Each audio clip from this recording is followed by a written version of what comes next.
আমরা প্রায় ভুলে যাই যে বঙ্গোপসাগরের একটা অংশও আমাদের দেশ। এর পরিমাণ আমাদের মোট জমির পরিমাণের চাইতে বেশি। আমরা প্রায় সবসময় জমিভিত্তিক আমাদের অর্ধেক দেশ নিয়ে মাথা ঘামাই, বাকি পানিভিত্তিক অর্ধেক দেশকে হিসাবেই ধরি না, কারণ আমরা ওই অংশে বসবাস করি না। আমরা তো হাওর বাওরেও বসবাস করি না, তাই বলে তো তাকে হিসাবের বাইরে রাখেন। এখন থেকে আমাদের অংশের বঙ্গোপসাগরকে আমরা আমাদের দেশের মূল্যবান অংশ, এই কথা সবসময় মাথায় রেখে অগ্রসর হব। এই অংশের পানির উপর দিয়ে দেশ বিদেশের সঙ্গে আমরা বাণিজ্য করব, তার মাধ্যমে আমরা পুরো পৃথিবীকে আমাদের প্রতিবেশী বানাবো। এই পানির মধ্যে আছে অফুরন্ত সম্পদ, মৎস্য সম্পদ, যা প্রতি বছর ফসল দেয়। এই পানির নিচে আছে অফুরন্ত গ্যাস। এর সব কিছুকে নিয়েই প্রতিনিয়ত আমাদের চিন্তাভাবনাকে চালিত করতে হবে।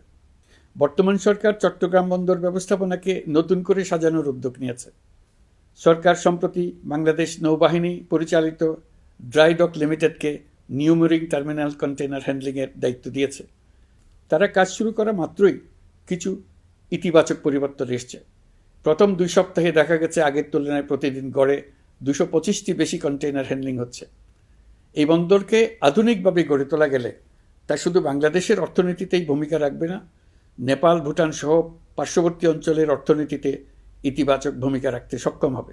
বিনিময়ে তারাও উপকৃত হবে, আমরাও উপকৃত হব। আমাদের উপকূল অঞ্চল অফুরন্ত সম্ভাবনার আধার। কুমিরা থেকে টেকনাফ পর্যন্ত নানা বন্দরের কর্মচাঞ্চল্যে সমগ্র উপকূল অঞ্চলকে দক্ষিণ এশিয়ার একটি গুরুত্বপূর্ণ অর্থনৈতিক প্রাণকেন্দ্র হিসেবে প্রতিষ্ঠা করবে। এই পুরো অঞ্চলে অনেকগুলো শিল্পাঞ্চল গড়ে উঠবে শুধু সমুদ্রের সান্নিধ্য এবং তার ব্যবহারের দক্ষতার কারণে। সমুদ্র উপকূলীয় অঞ্চলের সম্পদ ও পরিবেশের টেকসই ব্যবহার নিশ্চিত করতে আমাদের বন্ধু দেশগুলোর সঙ্গে আলোচনা শুরু করেছি। তারা উৎসাহ সহকারে সাড়া দিয়েছেন।